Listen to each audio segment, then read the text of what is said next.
자, 오늘 그 말씀 교회 주시는 하나님의 말씀 고린도전서 15장 1절부터 8절까지 말씀입니다. 고린도전서 15장 1절부터 8절. 오늘 이 말씀 가지고 성경은 정말 오류가 하나도 없는 책인가? 라는 제목의 하나님 말씀 나누도록 하겠습니다. 제가 읽겠습니다. 고린도전서 15장 1절에서 8절까지 말씀. 형제들아, 내가 너희에게 전한 복음을 너희에게 알게 하노니 이는 너희가 받은 것이요 또 그 가운데 선 것이라. 너희가 만일 내가 전한 그 말을 굳게 지키고 헛되이 믿지 아니하였으면 그로 말미암아 구원을 받으리라. 내가 받은 것을 먼저 너희에게 전하였노니 이는 성경대로 그리스도께서 우리 죄를 위하여 죽으시고 장사 지낸 바 되셨다가 성경대로 사흘 만에 다시 살아나사 게바에게 보이시고 후에 12 제자에게와 그 후에 500여 형제에게 일시에 보이셨나니 그 중에 지금까지 대다수는 살아있고 어떤 사람은 잠들었으며 그 후에 야고보에게 보이셨으며 그 후에 모든 사도에게와 맨 나중에 만삭되지 못하여 난 자 같은 내게도 보이셨느니라. 아멘. 자, 성경에 있는 말씀들이 어떻게 지금 우리가 보는 것 같은 형태로 기록되게 됐을까? 여러분, 어떻게 지금 우리가 보는 성경처럼 이 하나님의 말씀이 이렇게 기록되게 된 거죠? 혹시 아세요? 이렇게 누가 물으면 뭐라고 대답할래요? 어떻게 이렇게 기록됐죠? 하나님의 말씀이 1500년에 걸쳐서. 유전? 구전. 구전이다. 그렇죠. 구전되어 오던 것도 있었죠. 그런 자료도 있었고요. 근데 일단 그 하나님의 말씀이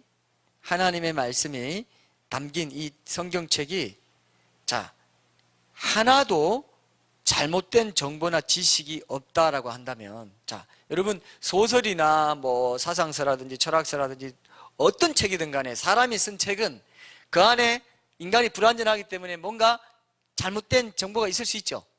그죠? 뭔가 그죠? 문제가 되는 내용이 있을 수 있어요. 근데 성경은 참 당돌하게도 어떤 내용도 잘못된 오류가 없다라는 게 신학자들의 주장입니다. 아까 영상 보셨죠? 그죠? 자, 이러면 굉장히 우리가 반감이 생기죠. 아니, 성경은 무슨 책이길래 그 책은 하나도 오류가 없단 말이냐. 그죠? 아까 뭐 구전되어 오던 것들도 하나님의 영감을 받아서 이렇게 기록되기도 하고 여러 가지 자료, 전성 자료나 이런 것들 다 있죠. 있기는 있지만 그것이 성경으로 기록될 때 하나도 오류가 없도록 하나님이 역사하셨다. 우리가 이렇게 믿는다는 거죠. 그리고 복음주의 신앙이라는 것은요, 성경이 조금도 오류가 없다는 이 신앙에서 한 발이라도 뒤로 물러서면 복음주의 신앙은 유지되지 않아요. 발전할 수도 없어요. 희한하죠. 근데 많은 사람들이 여러분 이런 얘기 들어봤을 겁니다. 뭐 자유주의 신학자들이라든지 뭐 신정통주의라든지 칼 바르트 같은 사람은 신정통주의라고 들어보셨을 텐데 그건 뭐냐면은 자유주의 신학자들은 아예 성경은 그냥 인간의 책에 불과하고 그냥 고대 신화나 고대 종교 문헌의 하나다. 오류가 많다. 이렇게 얘기합니다. 그죠? 자유주의 신학자들은 그렇게 말해요. 근데 자유주의 신학의 토양에서 정통주의로 돌아가는 흐름을 갖고 나온 게 신정통주의라고 하는 건데 그게 이제 칼 바르트가 대표적인 학자인데 그분들은 뭐라고 했냐면요. 자, 그분들은 성경에 오류가 있다 없다는 문제를 어떻게 말했냐면은 성경은 인간의 책이지만 인간이 말이지만 사람이 그 말씀을 어떻게 체험하느냐에 따라 하나님의 말씀으로 경험할 수도 있다 이렇게 얘기했어요. 알딸딸하죠 좀. 어때요? 그럴 것 같아요? 그렇게 되는 거다. 그러니까 성경에서 신앙을 갖는 게 중요하다. 성경에서 이게 인간의 말이고 인간 저자가 다 쓴 말이지만 어떤 부분에서 내가 딱 꽂혀가지고 뭔가 눈을 뜨게 해주고 내 어떤 문제를 해결해 준다는 걸 발견할 때 그때는 그 말씀은 하나님의 말씀이 되기도 한다. 다 사람마다 다 다르다. 그 말씀이 어떤 말씀이 하나님의 말씀이 될지는 그럴듯하지 않습니까? 그죠? 뭐 레마다 뭐 이런 말도 하고 하는데 어쨌든 뭐 칼바르트는 그래도 많이 보수적으로 이렇게 신학을 하려고 했던 분임에도 불구하고 이 자유주의 신학자들이나 신정통주의자들의 의견은 우리가 복음주의에서는 받아들이지 않아요. 자, 근데 이 성경에 오류가 있다는 이 문제를 가지고 가장 복음주의의 순수한 신앙을 지향하는 교회의 성도들에게나 목회자들에게나 신학자들에게 가장 아주 치명적인 영향을 준 성경관이 하나 또 있어요. 그게 뭐냐면은 그게 뭐냐면 자유주의 봤죠? 신정독주의. 그 다음 또 하나인데 진보적인 복음주의 신학자들 가운데 이 얘기를 했는데요. 많이 들어봤을 겁니다. 제 말하는 거 잘 들으세요.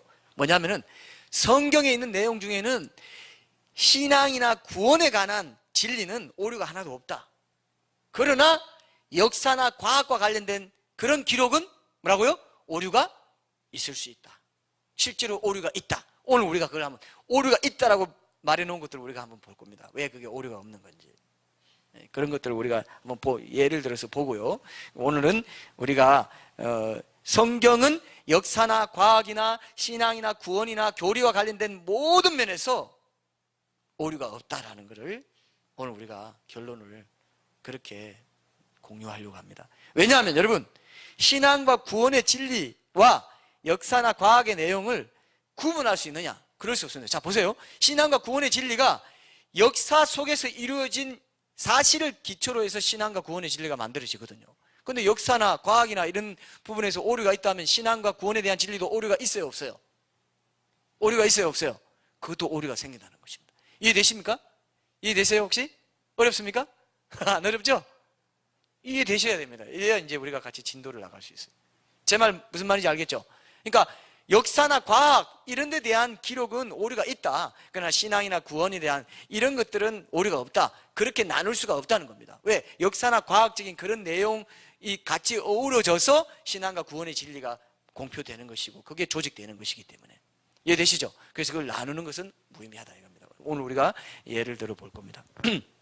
자, 우리가 지난 주일에 이제 부활 사건에 대한 사복음서 간의 그런 기록의 차이점들 이런 걸 살펴봤는데요. 그런 차이점들은 모두 그 복음서들이 이제 누구 영향 아래 어떤 자료를 가지고 기록했는가에 따라 생겨나게 되는 겁니다. 자, 여러분 마가복음은 마가가 기록했죠. 자, 마가는 예수님의 제자입니까 아닙니까? 그럼 누구의 제자죠? 이거 아시는 분은?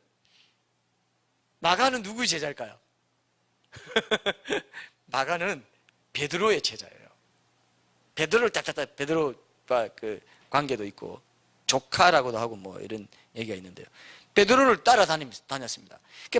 마가는 마가복음을 왜 기록했느냐? 로마에서 복음을 베드로가 전하다가 로마를 떠나게 됐어요. 그래서 베드로를 따라다니다가 로마에 남게 된 마가가 베드로의 그 설교를 듣고 기억한 대로 기록한 복음서가 마가복음입니다. 그래서 마가복음의 대상은 누구라고 합니까? 로마인들, 이방인 로마인들이라고. 특히 이방인 중에서 로마인들. 누가복음은 이방인 전체 대상으로 하고. 그래서 로마인들을 대상으로 썼단 말입니다. 근데 여러분 마가는 그렇게 썼고 그 다음에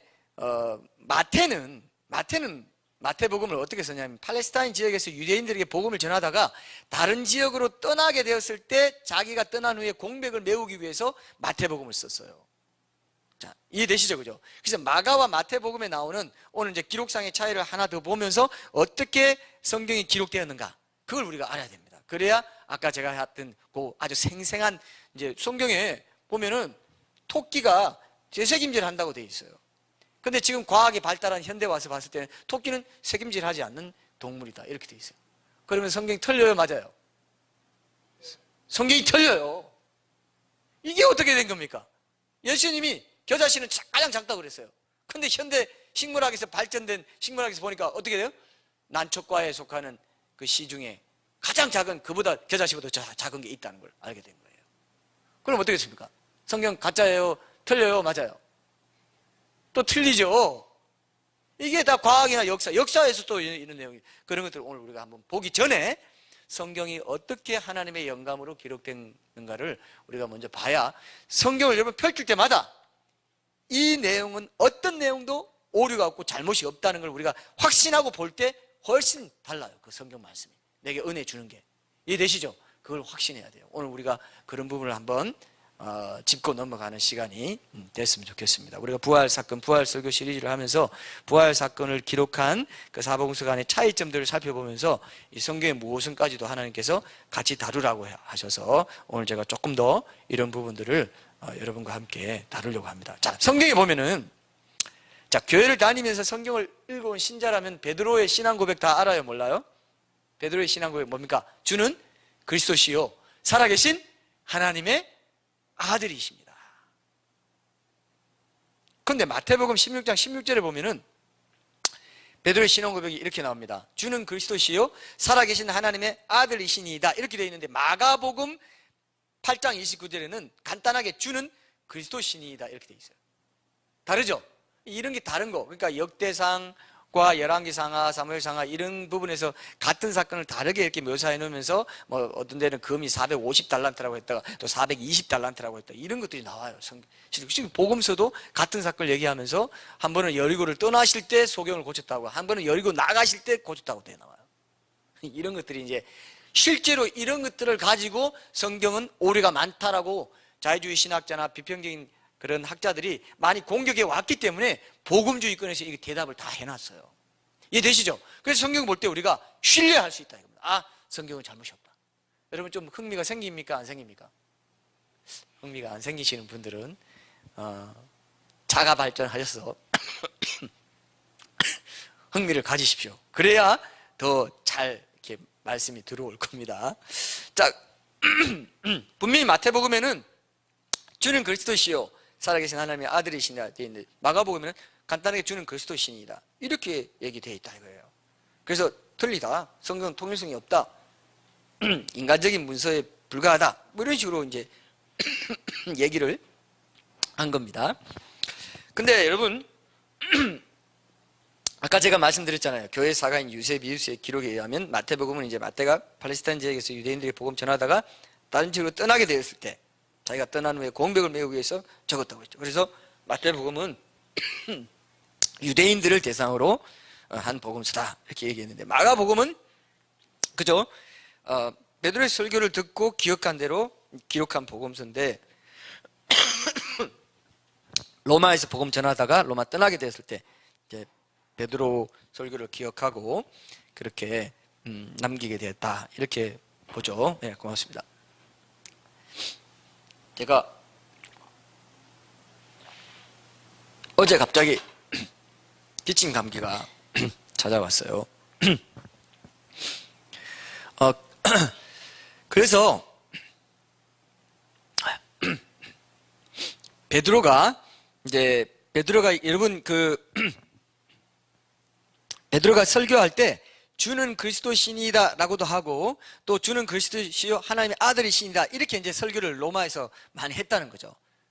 많이 하겠죠. 여러분 예수님이 설교하실 때 여러분 어떨 것 같아요? 예수님도 같은 설교를 여러 번 했어요. 이제 이건 학자들이 이제 찾아낸 겁니다. 자, 제 말 들어보세요. 산상수훈이라는 설교가 있잖아요. 그 설교를 다른 지역에 가서 똑같이 많이 했을까요? 안 했을까요? 할 때마다 강조점이 좀 다르고 청중의 대상에 따라 좀 다르게 했단 말입니다. 그때 들었던 사람이 어떻게 들었느냐에 따라 기록이 좀 달라질 수 있는 이런 생생한 그런 기록들이 사복음서에 보면 있습니다. 그래서 우리가 보통 보면은 목회자도 어떤 목회자가 그런 말씀 하시더라고요. 목회자는 항상 자기가 가장 귀중하게 여기는 설교 몇 편을 요약해가지고 포켓에 꽂아놓고 다녀야 된다. 언제든지 필요하면 그 상황에 맞는 설교를 해야 된다 이거지. 신방 가서도 그 설교, 이때는 이 설교 해야지 이런 게 있다고 하더라고요. 어떤 목회자가 그렇게 얘기한 걸 제가 기억이 나요. 저도 그리고 보통 부흥 강사들 보면은 어떤 몇 편 설교 갖고 이제 돌아가면서 계속 이제 설교하기도 하고 제일 중요시하는 또 설교가 있어요. 그러니까 저도요 딱 누르면 나오는 설교가 한 편 있는 것 같습니다. 평생의 설교 있죠. 일평생의 설교. 그런 거 아세요? 여러분 설교자가 돼본 적이 없어서 모르실 텐데 누르면 자기 간증과 함께 나오는 설교가 있어요. 그래서 저는 이런 생각한 적이 있습니다. 일평생 동안 이 설교 한 편 빚어내려고 목회하고 말씀 전한 것 같다 이런 생각이 들어요. 자, 이거는 경험해 보신 분만 알 수 있습니다. 실제로 그래요. 그런 느낌이 이제 드는데 저는 이제 천국에 가면 우리 뭐 요한 웨슬리라든지 사도 바울이라든지 스펄전 같은 이런 목사님들이 이제 설교하면서 이런 설교를 가지고 있을 거 아닙니까? 일평생의 설교를. 그럼 우리가 천국에서 정기 예배 드릴 때 그런 사람들이 와서 일평생의 설교를 전 세계에서 모든 시대의 설교자들 다 일평생의 설교 한 편을 다 듣는다고 생각해 봐요. 기대됩니까 여러분? 굉장할 것 같아요. 저 사람 어거스틴이다 그러면 어거스틴이 일평생에 제일 중요하게 여겼던 설교를 우리가 듣는다. 정기 예배 드릴 때 그 얼마나 많겠어요, 사람들이. 제일 좋은 설교를 우리가 돌아가며 듣는다고 생각해봐요. 저는 기대가 되는데 여러분들은 그렇게 별로 기대가 안 되는 것 같습니다. 어때요? 저는 기대를 하고 있어요. 엄청난 설교자들 우리가 제일 좋은 설교들을 듣게 되지 않을까 이런 생각합니다. 네, 어쨌든 베드로도 자기가 어떤 중요하게 여겼던 설교가 있었을 것 같아요. 이건 제 상상입니다. 주는 그리스도시요 살아계신 하나님의 아들이시나 이런 얘기를 했을까요? 안 했을까요? 설교할 때 했을까요? 안 했을까요? 반드시 했죠. 여러 번 했겠죠. 여러 번 했습니다. 그래서 이 짧은 고백이 더 많았다고 판단하고 또 짧은 고백을 주로 기억하고 이제 짧은 고백으로 기록했는데 이제 마태복음은 좀 더 길게 자기가 기억한 대로 이제 적었다 이렇게 보는데 이 차이가 어디서 보이냐 하면요. 마태복음 16장 16절에 보면은 주는 그리스도의 살아계신 하나님 아들이시다 이렇게 얘기했을 때 예수님이 칭찬합니다. 뭐라고? 바요나 시몬아 네가 복이 있도다. 이를 내게 알게 하니는 혈육이 아니요 하늘에 계신 내 아버지시니라. 이렇게 베드로를 향해서 칭찬합니다. 여러분 기억나시죠? 근데 마가복음에는 이 칭찬이 없어요. 왜 그럴까요? 자, 제가 이렇게까지 얘기했죠? 일평생의 설교에 대한 예화도 하고 여러 가지 말을 했는데 왜 마가복음에는 없을까요? 조금만 생각해보면 알 수 있어요. 왜 없을까요? 베드로가 자기를 내세우기를 꺼려하는 베드로의 성격상 로마에서 설교할 때 자기 혼자서 칭찬받은 이 부분을 말했다 안 했다? 말했다 안 했다? 말 안 했다 이겁니다. 그래서 마가는 그걸 기록하지 않은 겁니다. 이런 식으로 아까 이제 그런 실제로 살아있는 내용을 가지고 하나님께서 생생하게 마가는 이렇게 기록하게 하고 마태는 이렇게 기록하게 하면서 복음서 간에 이렇게 좀 차이가 있는 이런 내용들이 있습니다. 실제로 그래요. 근데 예수님이 여러분 어떻게 말씀하셨냐면 요한복음 14장 한번 찾아보세요. 요한복음 14장 25절 26절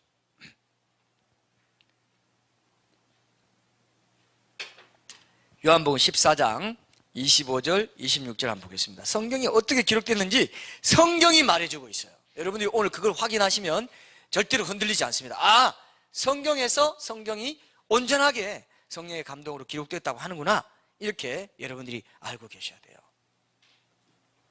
자, 제가 읽겠습니다. 요한복음 14장 25절 26절 성경이 어떻게 기록될 수 있었는지 내가 아직 너희와 함께 있어서 이 말을 너희에게 하였거니와 보혜사 곧 아버지께서 내 이름으로 보내실 성령 그가 너희에게 모든 것을 가르치고 내가 너희에게 말한 모든 것을 생각나게 하리라 돼 있어요. 내가 너희에게 말한 성령이 오시면 내가 너희에게 말한 모든 것을 생각나게 했다 이거예요. 그래서 기록된 게 뭐라고요? 성경이라 이겁니다. 복음서예요. 그게 복음서입니다. 복음서는 예수님의 일대기, 예수님이 말씀하신 것, 설교하신 것을 기록해 놨기 때문에 여러 참고 자료들과 함께 예수님이 말한 것들 모든 것 중에서 성령님이 인도하시고 기억나게 하시는 것을 그죠? 그것을 기록했다 이겁니다. 그래서 성령의 감동으로 됐다. 그게 영감, 성령의 감동을 영감받았다 이렇게 말하지 않습니까? 예수님이 말씀하신 것들이 기록되게 하신 거예요. 하나님의 감동으로 됐다. 제일 이제 성경에서 제일 대표적인 구절이 디모데후서 3장 16절이죠. 한번 찾아보세요. 디모데후서 3장 16절에 보시면 그런 말씀이 나오죠. 디모데후서 3장 16절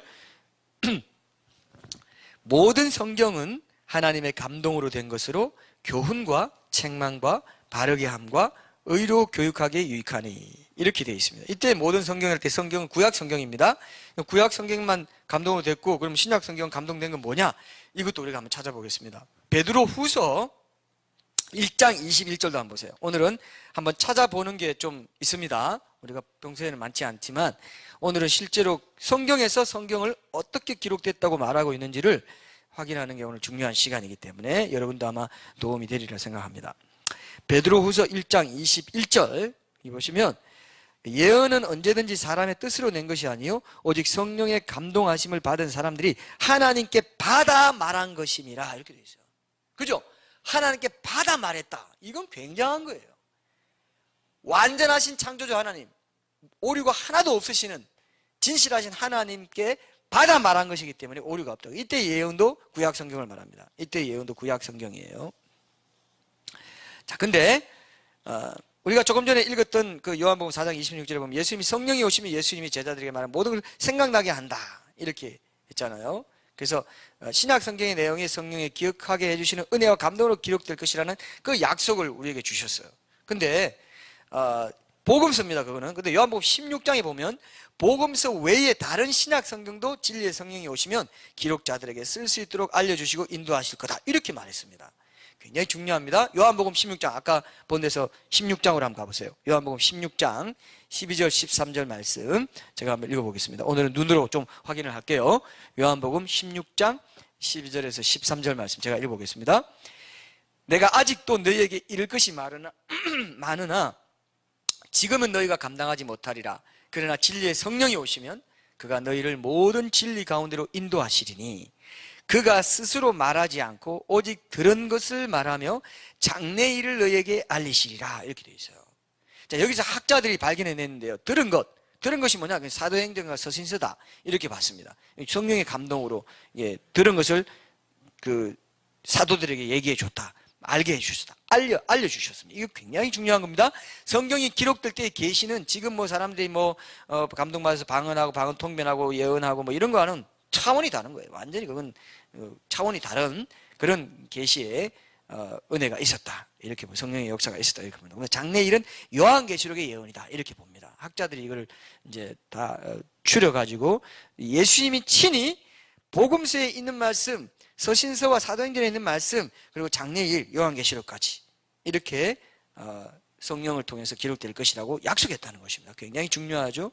예수님이 이렇게 보증하셨을 뿐만 아니라 사도 바울이나 요한은 스스로 자신들이 하나님의 말씀을 기록했다고 공언했어요. 사도 요한은 뭐라고 합니까? 요한계시록 1장 1절이 뭡니까, 여러분? 혹시 기억나세요? 요한계시록 1장 1절이 뭐예요? 아예 대놓고 뭐라고 했습니까, 요한이? 예? 요한계시록 1장 1절에 보면 예수 그리스도의 뭐라고 되어 있어요? 계시라고 자기가 써놓고, 그죠? 이게 바로 성령의 역할이었습니다. 그래서 장래일을 말해준 거예요. 1장 2절에 보면 아예 요한은 하나님의 말씀과 예수 그리스도의 증거 곧 자기가 본 것을 다 증언하였느니라. 하나님의 말씀을 내가 증언했다, 이렇게. 사도 바울도요, 자신이 편지에 쓴 글이 단순히 인간적인 자신의 생각에서 나온 것이 아니라 주의 명령이라고 밝혔어요. 자, 고린도전서 한번 보세요. 오늘 본문에서 한 장 앞에 가면 고린도전서 14장 36, 37. 자, 여러분, 오늘은 우리가 성경을 좀 많이 찾아보는데, 왜냐하면 여러분들이 눈으로 확인하고요, 오늘 굉장히 중요한 사실은 선언이기도 합니다. 많은 사람들이 성경에 그런 게 있냐, 뭐가 영감됐다는 거냐, 예수님이 약속했냐, 이런 얘기들을 이제 할 수 있기 때문에 여러분들이 알아두시는 게 굉장히 좋습니다. 고린도서 14장 36, 37절 제가 읽을게요. 하나님의 말씀이 너희로부터 난 것이냐 또는 너희에게만 임한 것이냐, 만일 누구든지 자기를 선지자나 혹은 신령한 자로 생각하거든 내가 너희에게 편지하는 이 글이 뭐라고 되어 있습니까? 주의 명령인 줄 알라. 내가 너희에게 편지하는 이 서신서의 글이 뭐라고요? 주의 명령이다. 예수님이 딱 보정하신 대로 그대로 성령님의 도우심으로 적었다 이거예요. 주의 명령, 예수님의 명령, 하나님의 말씀으로. 놀랍죠? 에베소서 3장 1절에서 4절도 보세요.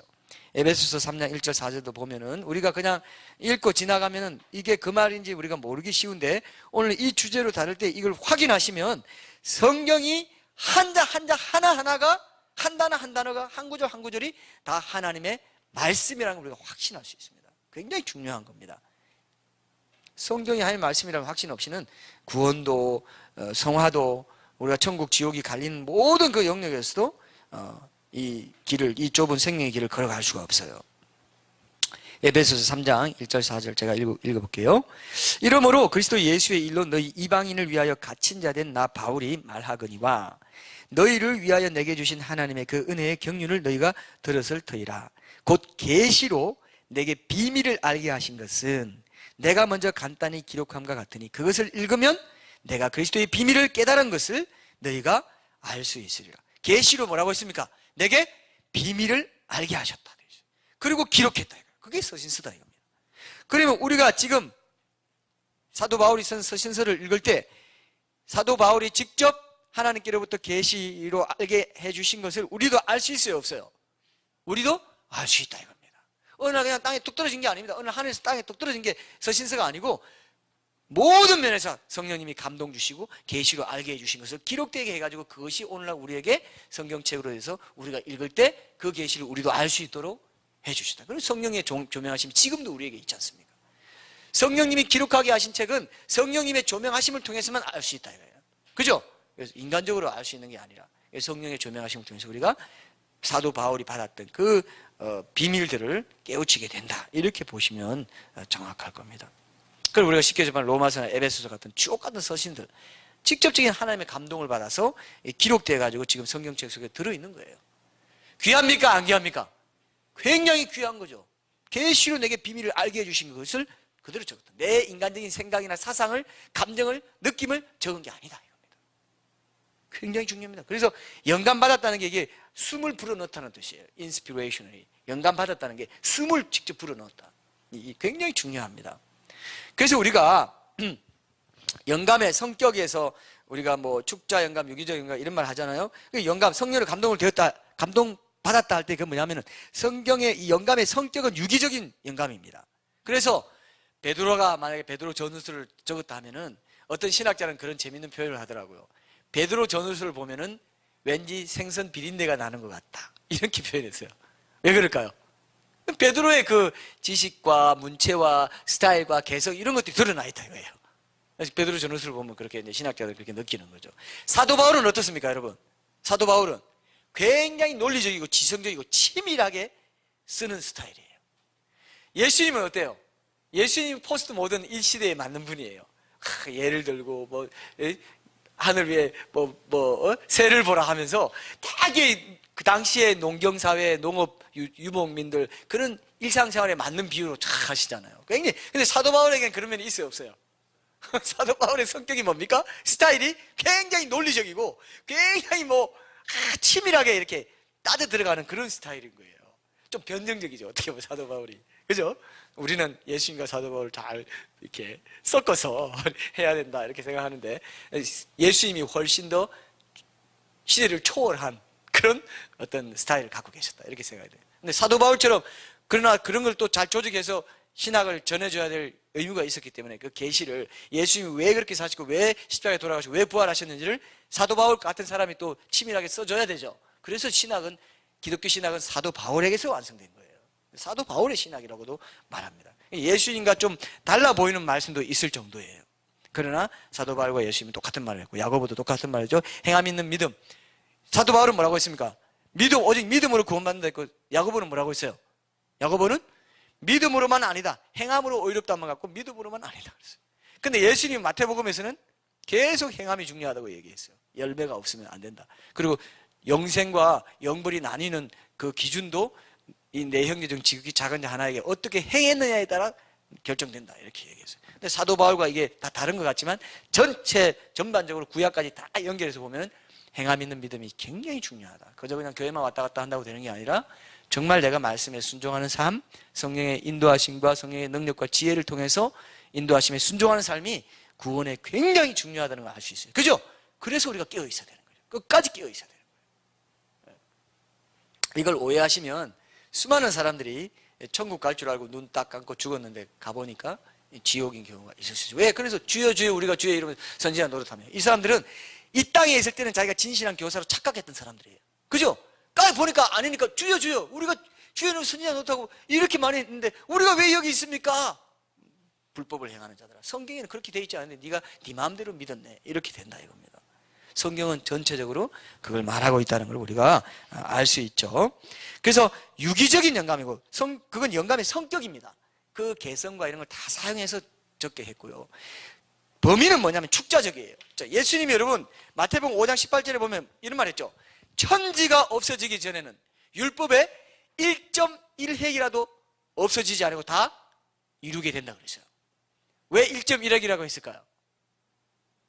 영감의 범위는 축자 영감이에요. 글자 하나하나를 말한 거예요. 1.1획. 자, 히브리서 표기를 염두에 둬서 히브리서에는 1.1획 이런 것들 따라 글자가 완전히 달라져요. 점 하나 있고 없고 이런 게 다 달라져 버립니다. 이해되시죠? 그렇기 때문에 1.1획도 없어지지 않는다. 1.1획도 하나님의 영감으로 감동으로 하나님의 말씀으로 인정돼서 하나님이 역사하신 것이기 때문에 1.1획도 이루지 않는 말씀이 없다 이렇게 얘기한 거예요. 그럼 축자 영감이 맞아요, 안 맞아요? 맞지 않습니까? 축자 영감은 예수님이 직접 말씀하셨어요. 그래서 단어 하나도, 성경에 있는 단어 좀 굉장히 중요합니다. 단어 하나도 그냥 기록되지 않았어요. 이건 믿으셔야 돼요, 여러분. 그래야 우리가 묵상을 할 수 있어요. 큐티를 할 수 있어요. 이 한 단어도 하나님이 굉장히 중요하게 생각하셔서 이 단어를 이렇게 성경 기자로 하여금 적게 하셨구나. 그래야 전폭적으로 우리가 신뢰하고 믿음이 자라는 거지. 과학적으로 좀 문제 있는 거 아니야? 역사적으로 좀 문제 있는 거 아니야? 좀 미심쩍은데 하면 사탄이 그냥 바로 시험에 줘가지고, 예? 성경 말씀 읽어도 은혜가 안 돼요. 이해되시죠? 은혜가 안 돼요. 오늘 우리가 그 부분을 분명히 한번 확인해 보겠습니다. 자, 그래서 사도 바울이 자신의 개척한 교회들을 위해서 서신들을 쓸 때 이미 예수님이 약속하신 대로 제자들을 모든 진리 가운데 인도하기 위해서 오신 성령이 이렇게 특별하게 축자 영감, 유기적 영감을 통해서 이제 역사하실 것을 알고 사도 베드로가 바울의 글이 영감받은 신령한 글이라고 보증해 주는 말씀이 베드로후서에 나와요. 자, 이게 좀 재밌는 표현입니다. 베드로후서 3장 한번 보세요. 베드로후서 3장 15, 16절에 보면은 정말 기가 막힌 말씀이 있습니다. 베드로가, 여러분, 자, 베드로 3장 15절 16절 우리 보기 전에, 자, 여러분, 지금 우리가 볼 때는 베드로 사도가 큰 사도 같아요, 바울 사도가 큰 사도 같아요? 지금요? 답이 아닙니다. 지금 우리가 볼 때는 누가 커요? 사도 바울이 훨씬 커 보이죠. 베드로 전후서 하나밖에 안 썼잖아요. 2개. 그죠? 그러나 사도 바울은 뭡니까? 13개의 서신을 쓰고 신약 성경의 대부분을 쓴 사람이 사도 바울입니다. 그리고 그 후대 기독교에 가장 중요한 영향을 끼친 인물이고 가장 고난을 많이 당했고, 천국에서도 누가 그러더라고요. 천국 가보신 분들이 그렇게 얘기해요. 가장 상이 많은 사람은 사도 바울이더라, 이렇게 얘기해요. 완전히 그 사람이 섰는데 완전히 황금 발자국이 있고요, 사도 바울 자리에. 그리고 막 여러분 여러분 이제 집이 다 있는데 예수님이 실제로 천국에서 지금 뭐 하고 계십니까? 예? 집 지고 있으면 너희를 위해서 처소를 예비하러 간다. 처소 다 지으면 내가 다시 와서 너희를 나 있는 곳에 있게 한다 그랬죠. 그게 예수님 재림이고 휴거고 이런 겁니다. 지금도 목수일 하고 있어요, 천국에서. 건축 공사 그 천사들 시켜가지고. 근데 이제 그런 사도들이나 정말 주의 일을 열심히 했던 사람들은 그러니까 집 정도가 아니에요. 집 정도가 아니고 성이다. 근데 어떤 분은 어떤 목사님이 책에 썼더라고요. 제가 그 책을 봤는데 이 성이 어떤 형태냐면은, 여러분 그 러시아에 가면은, 모스크바에 가면은 크렘린 궁 있죠? 크렘린 궁 혹시 아세요? 그런 궁전들이 있더라고요. 그래서 자기 베드로의 궁전을 봤는데 그런 느낌이 한없이 이어져 있는데 엄청나게 크더라는 거죠. 별로 실감 안 나시죠? 근데 어떤 사람은 아파트에 살고 말입니다. 어떤 사람은 집도 없고. 그리고 실제로 근데 노숙인이라도 행복해. 뭐 천국이기 때문에 좀 실감 안 나죠. 노숙인이 왜, 내 집이 있어야지. 그 집이 있는데 뭐 소파 몇 개 있고 뭐 이 정도로 있는 사람도 있고, 그 집 벽마다 보석이 붙어 있는 사람도 있고 막 이렇게 다 다르다는 거죠. 여러분들이 어떻게 섬기고 하나님 앞에 서냐에 따라, 좁은 생명의 길을 가느냐에 따라 하나님께서 다르다는 것입니다. 여러분 상급이요. 여러분 상급을 정말 섞지 않는 보석으로 받으시려면은 한 가지 원칙을 세워야 돼요. 여러분들이 뭐 섬기고 뭐 이래 하더라도 그 동기가 정말 한 영혼을 위해서, 정말 주님의 영광을 위해서, 정말 주님 사랑하는 마음 때문에 그 사랑하는 마음으로 이 영혼을 사랑하는 그 마음으로 섬길 때 상급의 차원이 달라져요. 그러니까 이걸 어떻게 표현해야 될지 제 말 이해하죠? 그러니까 뭐 삼청천이 있다고도 하잖아요. 첫째 하늘, 둘째 하늘, 셋째 하늘. 천국에 가면 삼청천이 있는데 제일 그게 세율의 예루살렘 성이고 그게 주님 보좌, 하는 보좌가 있는 곳에 사는 사람들이다. 그 다음에 이청천이 있고 또 이렇게 일청천이 있다. 이렇게 많은 사람들이 그 얘기를 해요. 저는 그것이 사실일 거다 이렇게 생각해요. 제 나름대로는. 첫째 하늘, 둘째 하늘, 셋째 하늘도 천국이 셋째 하늘이죠. 첫째 하늘 우리 대기권이죠. 둘째 하늘 스페이스예요. 우주 공간이고, 그 다음 셋째 하늘이 헤븐인데 거기에도 삼청천이 있다. 삼청이 돼 있다. 저는 이해가 됩니다. 근데 내가 1층에서 사는 거랑 2층에 사는 거랑 3층에서 새 예루살렘 성에서 수도, 말하면 캐피털 시티에 사는 거랑 지금도 왕이 있는 곳이 뭡니까? 수도죠. 천국에도 그렇게 왕이 있는 곳에 사는 주민들이 있다 이거예요. 그것을 가르는 게 뭐냐?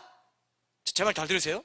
그것을 차원을 달리 1층천 주민, 2층 달리 하는 게 뭐냐면 바로 이 마음의 동기, 마음에 이해되시죠? 내가 어떤 작은 교회를 섬긴다. 근데 그래도 내가 사명감을 가지고 섬긴다. 이 차원으로 섬기는 사람도 있고, 이 교회를 통해서 내가 영혼들을 섬기고, 이 교회 예배를 섬기고, 주님을 사랑하듯이 내가 이 교회를, 주님 몸된 교회를 사랑해야지라고 하는 사람이 있고, 그냥 마지못해서 또 하니까 오늘도 가서 좀 섬기고, 또 내 영광도 좀 누리고, 이런 사람이 있다 이거예요. 이해되시죠? 완전히 다른 질적인 신앙을 하나님께서 요구하시는데요. 그 신앙이 되면 그 사람은 정말 정금 같은 신앙을 가지는 거예요. 제가 여러분들 오늘 말씀 전할 때도 마찬가지입니다. 제가 동기가, 여러분들 한 사람 한 사람이 성경 볼 때마다 성경은 완전히 정말 영감된 하나님의 말씀이고 확신을 가지고 여러분 보셔야 됩니다. 그래야 여러분의 영혼이 잘 돼요. 그래야 여러분 영원한 나라에서 영원한 상급을 받을 때에, 이 땅에서 7, 80년 동안 살았는데 영원하게 상급되고, 너무 지나친 호의, 과분한 호의가 아닙니까? 그게 은혜입니다. 그죠? 근데 그게 뭡니까? 하나님을 향해서 7, 80년 동안 하나님을 향해서 드린 헌신이기 때문에, 하나님이 지극히 무궁한 영광을 가지고 계신 분이기 때문에 영원한 상급으로 고정시켜서 주신다. 이 땅에서 7, 80년 동안 죄 지었는데 영원히 형벌 주는 게 말이 되냐? 예, 말이 돼요. 왜? 하나님의 형상을 더럽히고 영광을 훼손시킨 게 사람의 죄이기 때문에, 누구를 향해서 죄를 짓느냐에 따라 그 죄의 형벌이 영원하다 이거예요. 복도 똑같고 하나님의 상도 똑같고 벌도 똑같아요. 왜? 어디서 정해지나고요? 그 헌신이 하나님을 향해서 들어진, 영원 무궁한 하나님을 향해서 들어진 것이기 때문에 영원한 상급으로 고정시켜요. 7, 80년 동안 제한된 시간에 들어진 헌신인데도, 근데 7, 80년 동안 제한된 시간에 들어진 죄인데도 그 죄가 하나님의 형상을 더럽히고 하나님의 영광을 훼손하고 하나님께 범한 죄이기 때문에, 모든 이웃에게 범한 죄는 하나님께 가 있어요. 그렇기 때문에 영원히 한 번 화낸 것도 영원히 형벌받기에 충분하다 이겁니다. 이해되시죠? 그래서 영벌과 영생이 갈린다 이겁니다. 그것을, 그 질을 바꿔주는 게 7, 80년 동안 여러분들이 내가 무슨 일을 하든지 죽게 하듯 하겠다. 주의 이름으로 하라 그랬어요. 그죠?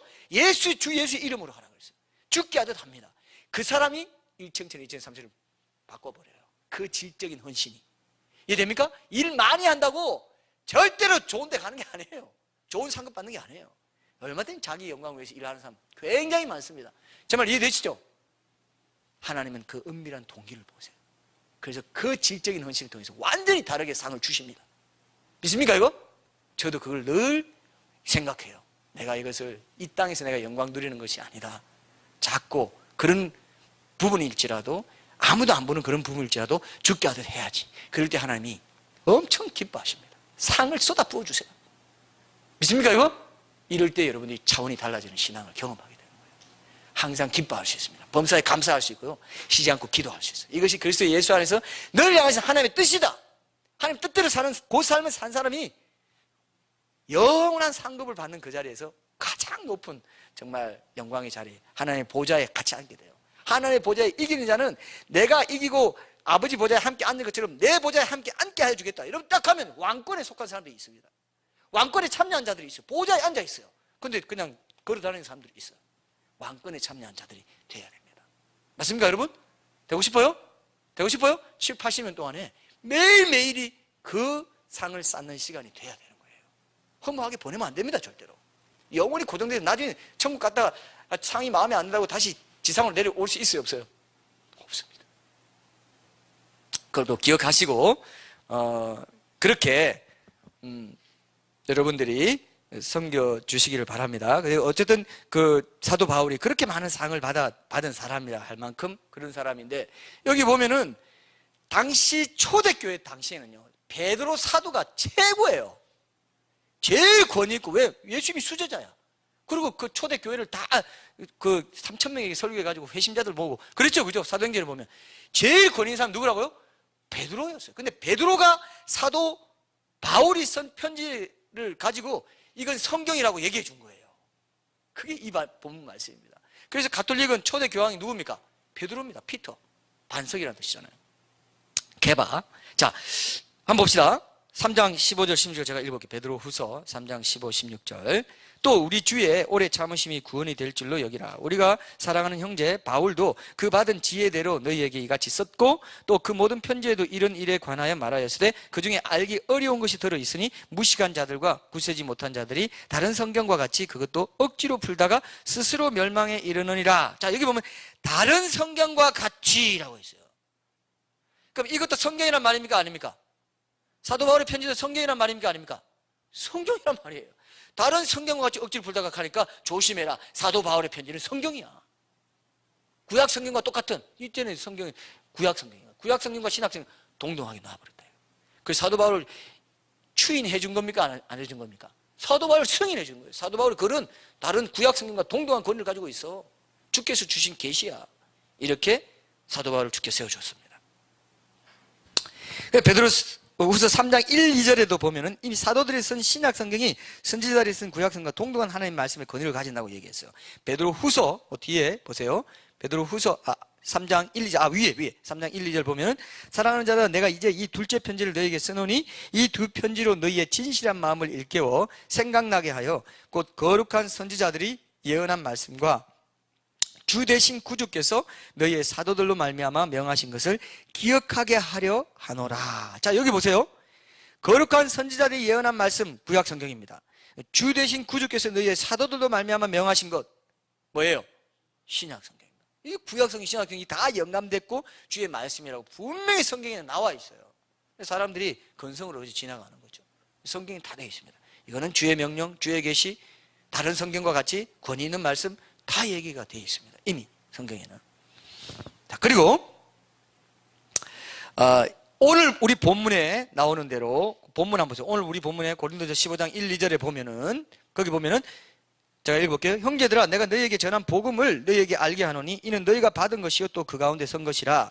너희가 만일 내가 전한 그 말을 굳게 지키고 헛되이 믿지 아니하였으면 그로 말미암아 구원을 받으리라 되어 있어요.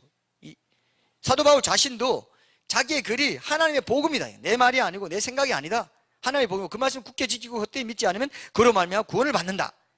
근데 디모데후서 우리가 아까 3장 16절이 하나님의 감동으로 됐다 했잖아요. 근데 3장 14, 15절에 보면은 똑같은 말 유형이 여기 나와요.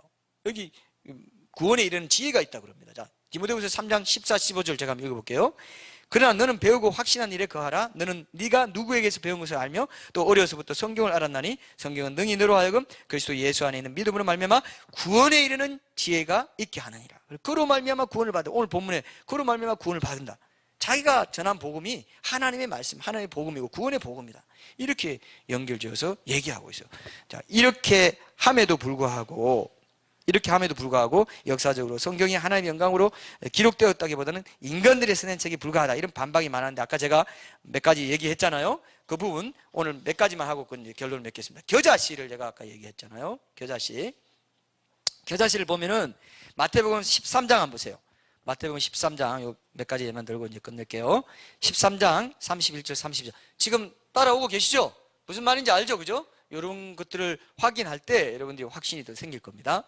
마태복음 13장 31절에서 32절 이렇게 보시면 또 비유를 들어 이르시되 천국은 마치 사람이 자기 밭에 갖다 심은 겨자씨 하나를 같으니 이는 모든 씨보다 작은 것이로되 자란 후에는 풀보다 커서 나무가 되매 공중의 새들이 와서 그 가지에 깃드니라. 예수님은 겨자씨가 모든 씨보다 작은 씨라고 말했어요. 근데 실제로 그죠? 식물학에서는 난초과에 속한 그 식물 중에 그 씨가 겨자씨보다 더 작은 게 있다. 예수님이 식물에 대한 지식이 제한적이었냐? 예수님 하나님인데 어떻게 이렇게 말할 수 있냐? 자, 중요한 증거가 있는데요. 이 겨자씨에 대한 교훈은 식물에 대한 어떤 특정한 지식을 제공하시려는 게 아니고 천국이 그 시작은 보잘것없이 작게 출발하지만 그 결국은 급속하게 크게 성장하는 특성이 있다는 걸 얘기하는 데 목적이 있어요. 그래서 실제로 식물학에서도 겨자씨는 씨는 작은데 나중에 자라서는 엄청나게 커지는 그런 비율로 봤을 때는 겨자씨만한 게 없다는 거죠. 제 말 이해했습니까? 제 말 이해했어요? 그래서 겨자씨를 얘기했다 이겁니다. 이걸 모르면 겨자씨 무조건 겨자씨가 왜 적은데 왜 이렇게 되냐 이렇게 말합니다. 근데 그 비율에 있어서 가장 작다는 것이죠. 씨의 크기와 다 자란 식물의 크기를 견주어 볼 때 그 비례가 겨자씨에게서만큼 월등하게 나타나는 경우가 있다 없다?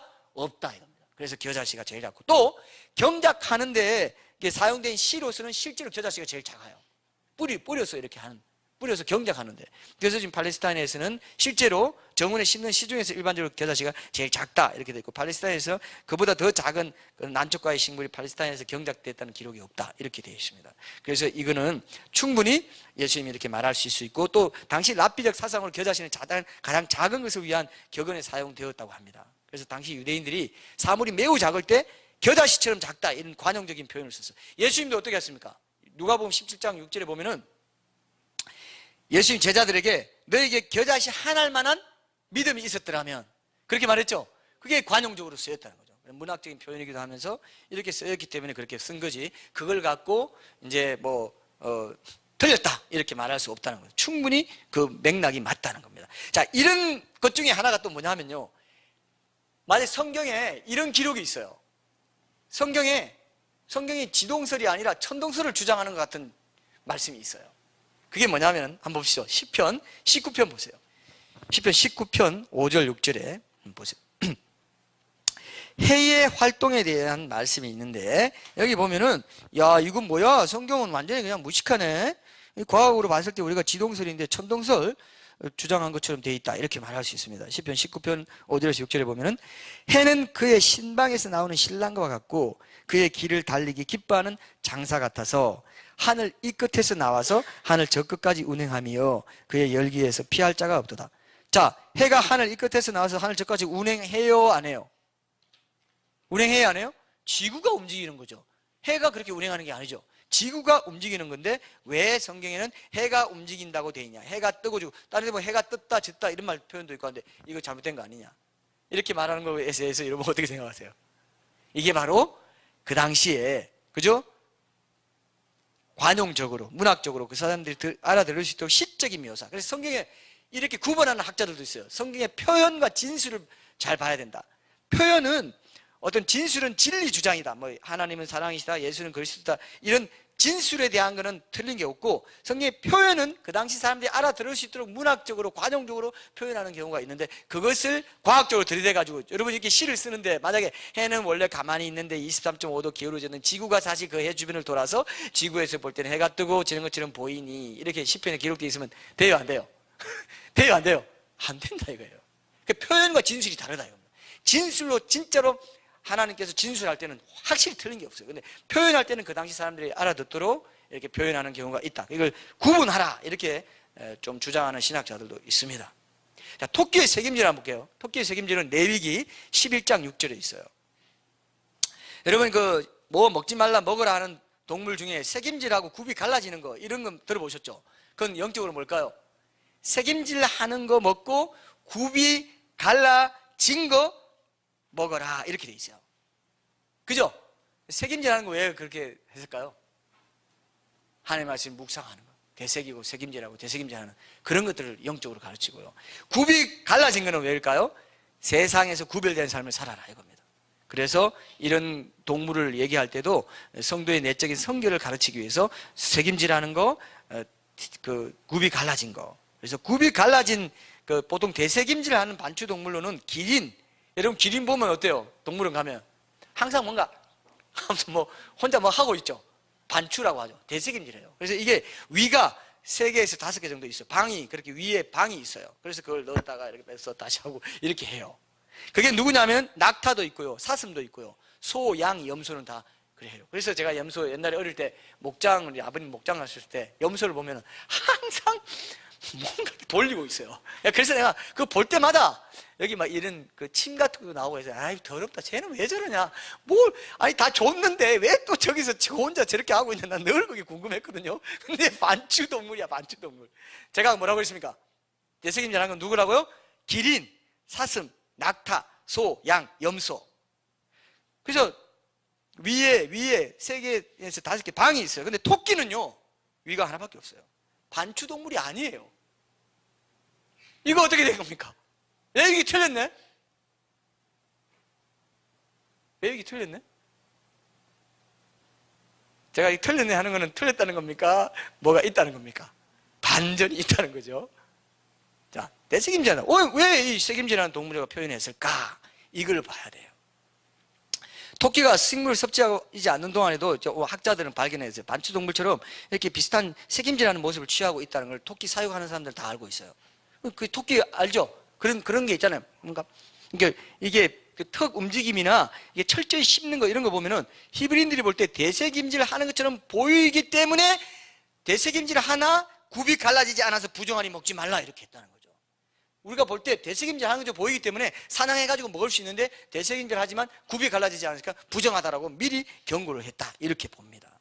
그래서 입을 오물오물거리는 이 동물의 모습을 책임지라는 정결한 동물로 오해해서 잡아먹으려고 사냥할 것에 대비해서 겉으로 보기에는 책임질을 하지만 책임질하는 것처럼 보이지만 굽이 갈라지지 않은 이 동물 부정하다, 정확하게 규정해 놓을 필요가 있어서 이렇게 표현해서 남겨뒀다 이렇게 봅니다. 그래서 이런 것들이 굉장히 오해를 불러일으킬 수 있지만 실제로는 충분히 우리가 이해하고 받아들일 수 있는 부분이에요. 실제로 토끼가 겉으로 보기에는 책임질하는 것처럼 보이니까 그래서 토끼를 얘기한 거라 이겁니다. 그렇게 이해하시면 됩니다. 그래서 그 당시 사람들이 알아들을 수 있는 이토록 표현하는 경우가 종종 이런 식으로 있다는 거예요. 겨자씨 교훈이나 해가 움직인다는 표현도 그런 예다 이렇게 보고 있습니다. 그리고 사복음서 안에 서로 불일치하는 분도 뭡니까? 이 표현상 저자의 의도를 담아서 자신이 독자 대상으로 삼은 사람들에게 더 잘 전달하기 위해서 그런 동기를 가지고 이제 좀 불일치하게 기록해 놓은 건 지난주에 우리가 봤잖아요. 자, 역사적으로 문제가 된다는 내용도 있었어요. 아수르 군대가 이사야서 37장 36절에 보면은 아수르 군대가 주의 사자에 의해서 18만 5천 명이 하루아침에 떼죽음을 당했어요. 성경에 그런 내용 나옵니다. 18만 5천 명. 여러분 18만 5천 명 커요 작아요? 엄청난 수입니다 여러분. 18만 5천 명. 근데 주의 사자가 하루아침에 가서 그냥 다 몰살시켰다는 게 성경에 기록되어 있습니다. 이사야서 30장 36절에. 근데 정작 아수르 역사에는 이 기록이 없어요. 그래서 많은 사람들이 자유주의 신학자나 이 성경 비평가들 성경에 오류가 있다고 생각하는 사람들이 이거 봐라 18만 5천 명 이런 동화 같은 얘기가 어딨냐 어떻게 18만 5천 명이 하루아침에 전쟁도 안 하고 싹 몰살할 수가 있냐 이건 잘못된 역사 기록이다 이렇게 오류가 있다 이렇게 얘기했어요. 근데 진짜 일반 역사에 이 사건을 지시하는 기록이 남아있는 것이 나중에 발견됐어요. 주전 5세기에 그리스 역사가 헤로도투스가 이 사건에 대해서 언급한 것이 있는데 이 기록에 따르면 어떻게 되냐면 당시 아수르의 사내립 군대가 이집트의 펠루시움에서 덜쥐로 인해서 패스트에 감염되었던 것 같고 이것 때문에 도주했다 이렇게 알렸다고 말하면서 예루살렘에서의 참사도 이 질병에 의한 것으로 여겨진다는 기록이 남아있어요. 아수르에는 자기가 부끄러우니까 기록 안 했을 수 있죠, 그죠? 근데 일반 역사, 객관적인 일반 역사 헤로도투스가 로마 역사가 그리스 역사가가 이걸 얘기했다는 겁니다. 그리고 고고학적인 발견도 있어요. 여리고 아까 떠날 때 가까이 오실 때 제가 그 말 했잖아요. 누가복음 18장 35절에 보면 예수님이 여리고에 가까이 오실 때 한 소경을 고치신 걸로 기록되어 있는데 마태복음 20장 29절 마가복음 10장 46절에는 예수님이 여리고를 떠날 때 여리고에서 나가실 때 소경을 고쳤다고 되어 있어요. 그래서 이것도 가지고 사람들이 비평하기 좋아하는 학자들이 이거 봐라 이러니까 이게 틀린 거다 통일성이 없는 거다 인간이 실수해서 기록한 것들도 많이 있다 이런 예로 막 물고 늘어졌어요. 터집 잡으려는 사람들이. 근데 나중에 1950년대에 고고학자들의 발견이 이루어졌어요. 어떤 발견이 이루어졌느냐? 예수님 당대에 구여리고와 신여리고가 따로 있었다. 이렇게 발견된 거예요. 그러면 어떻습니까? 어느 여리고에서 보느냐에 따라 어떻습니까? 하나는 여리고 떠날 때 고친 거고 같은 사건인데 하나는 여리고 나가실 때 여리고 들어오실 때 그렇게 보고 기록할 수밖에 없다. 이렇게 발견된 거예요. 자, 그러니까 여러분, 자, 보세요. 오늘 결론입니다. 결론은 뭐냐? 성경을 읽다가 표면상으로 일치하지 않거나 모순되어 보인다고 해서 그것을 오류라고 단정 지으면 안 된다. 현재까지의 과학적인 발전이 나중에 뒤집어지기도 하고 오류처럼 보이는 게 성경의 기록에 오류처럼 보이는 것이 지금 과학의 발견만으로 봤을 때 오류처럼 보이지만 나중에 과학이 더 발전하면 지금 과학의 성과들이 뒤집어지는 경우 있어요, 없어요? 있죠. 하나님은 완전하시지만 인간은 불완전하기 때문에 지금 이 현상을 갖고 이 기록이 잘못됐다라고 말하면 된다, 안 된다? 안 된다는 걸 우리가 꼭 믿어야 돼요. 이게 믿음의 문제입니다. 굉장히 중요한 믿음의 문제예요. 이게 흔들리면 다 흔들립니다. 성경 근데 실제로 보면요 참 희한한 거는 바벨론과 유대인들의 연대 계산법이 달라가지고 다니엘의 포로 시기가 다니엘서 1장에는 여호와김 3년이라고 되어 있고 예레미야서 25장에는 여호와김 4년이라고 되어 있어요. 이런 식으로 틀립니다. 근데 그건 배경을 알아야 돼요. 바벨론식과 유대인들의 계산법이 달라요. 미국의 나이에서 우리가 미국에 가면 여러분 지금 나이에 한국 나이에 2살 어려져요. 좋죠? 별로 안 좋으시구나. 제가 미국에 있다가 한국 딱 들어왔는데 2살이 올라가 버리더라고요. 얼마나 그냥 좀 별로 기분이 안 좋았어요. 근데 그런 식으로 바벨론 계산법과 이 유대인들이 달랐다. 이런 걸 봐야 된다는 거죠. 사무엘상 17장에 보면은 이새의 아들이 다윗을 포함해서 8아들이라고 되어 있어요. 근데 후대에 기록된 역사상 2장에 보면 7아들이라고 되어 있어요. 후대에 8아들 중 한 명이 사무엘 시대 이후에 죽게 되었다. 그래서 이렇게 됐다. 이런 식의 이유를 알면 다 이유가 있어요. 근데 우리는 뭐라고 합니까? 8명인데 여기 7, 이거 틀렸어. 오류야. 이렇게 말하면 안 된다. 우리가 몰라서 그렇지 난제다. 이렇게 얘기해야 돼요. 그리고 또 여러분 중요한 게 있는데요. 원본을 사본으로 일일이 다 이렇게 필사한 과정을 통해서, 그죠? 서기관들이 그것만 평생 했잖아요. 그런 과정에서 또 틀려진 것들이 많아요. 그 히브리스의 특징이 점 하나 찍고 뭐 모서리가 올라갔다 내려갔다 따라 완전히 글자가 달라지는 게, 그게 뭐냐면요. 어떤 데는 길이 18규빗이라고 되어 있는데 어떤 데는 같은 게 35규빗이라고 되어 있어요. 그게 뭐냐면 점 하나 찍고 이게 모서리 올라가고 말고가 잘못 기록하면 18이 됐다가 35가 되는 거예요. 히브리어에. 이해되시죠? 그런 식으로 사본의 실수로 생긴 거죠. 금 450달란트, 420달란트 이런 게 있고, 나이 22세, 42세, 왕이 된 때가 언제, 이런 것도 오류가 있는 게 오류처럼 보이는 게 있어요. 근데 그건 사본에서 문제지, 사본성의 실수지 원문이 아니다. 100군데 정도 있다 이렇게 말하는 사람도 있는데, 이런 차이점들이 성경의 교리나 신앙에 영향을 주는 건 하나도 없고 사소한 어떤 그런 차이다 이렇게 볼 수 있는 겁니다. 그래서 어려운 난제라고 유보해 두는 자세가 훨씬 더 지혜롭고 신앙에 유익하지, 성경에 오류가 있어 이렇게 말하면 안 된다. 꼭 이게 결론입니다. 기억하세요. 하나님이 신실하고 전지전능하신 분입니다. 그렇기 때문에 하나님의 말씀도 무효할 수밖에 없죠. 그죠? 하나님의 책이기 때문에 그걸 여러분들이 믿으셔야 돼요. 나도 나를 다 잘 몰라요. 근데 하나님은 스스로도 다 아시고 나를 포함해서 모든 사람을 다 아십니다. 장래일도 알고 과거도 알고 미래도 다 아세요. 그런 분이 책을 썼다면 그게 오류가 있어요, 없어요? 하나님이 지으신 책이기 때문에, 하나님이 허락하신 책이기 때문에, 영감을 불어넣어서 쓴 책이기 때문에 문제가 없다 이겁니다. 교회의 휴거라든지 앞으로 죄인들은 불못에 떨어진다든지 이런 것도 다 사실입니다. 사실이에요. 성경이 그렇게 되어 있잖아요. 장래일을 말하시는 요한계시록 딱 보니까 모든 사람 최후 심판날에 모든 사람이 자기 행위대로, 행위에 기록된 대로 심판을 받고 불못에 던져지더라. 생명책에 기록되지 못한 자는 불못에 던져. 그동안 역사가 옳았다는 게 모두 사실이고 거짓이 없었다는 게 다 확인되었기 때문에 장래일도 앞으로 그대로 확인될까요? 안 될까요? 확인될까요? 안 될까요? 확인된다. 하나님이 지으신 거기 때문에. 하나님이 모든 다 알고 계시, 전지전능하신 분이기 때문에 그 책에는 문제가 없다. 그리고 그 하나님이, 이제 우리 다음 주에 성육신에 대해서도 과학적인 그런 안목을 갖고 얘기할 텐데, 그 하나님이 뭡니까? 육체로 오신 분이 예수님이에요. 그 예수님이 1.1획도 남김없이 다 이루어진다 이게 있어요. 그리고 그 예수님이 십자가에 죽으시고 부활하신 게 역사적으로 다 증거돼요. 우리가 그동안 부활설교 시리즈 하면서 다 낱낱이 봤잖아요. 그렇기 때문에 그 예수님을 증언하는 책이 성경입니다. 그래서 성경은, 여러분 요한복음 한번 보세요. 요한복음 5장 39절, 우리 마지막으로 읽고 끝냅시다. 요한복음 5장 39절에 보면은, 요한복음 5장 39절, 너희가 성경에서 영생을 얻는 줄 생각하고 성경을 연구하거니와 이 성경이 곧 내게 대하여 증언하는 것이니라.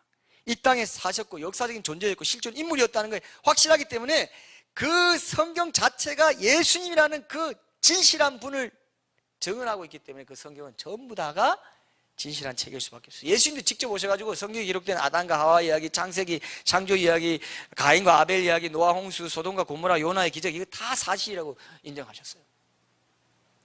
그래서 예수님을 볼 때도 성경은 오류 있다 없다? 오류 있다 없다? 없다. 이거 굉장히 중요한 겁니다. 꽉 붙잡아서, 꽉 붙잡아요. 아하, 예수님이 진실하고 실존 인물, 역사적인 실존 인물이기 때문에. 그래서 BC와 AD가 올해가 2017년인 이유는 Before Christ, 아노 도메나, 주의 해 안에, 주전 주후. 그 2017년인 역사의 기점을 이루신 분도 예수님이 태어날 때부터. 예수님이 역사의 주인공이라는 뜻이고, 모든 사람의 생일이 BC와 AD 안에 있다는 것은 모든 사람이 예수님을 위해서 이 땅에 태어났다가 죽는다는 걸 말하는 거예요.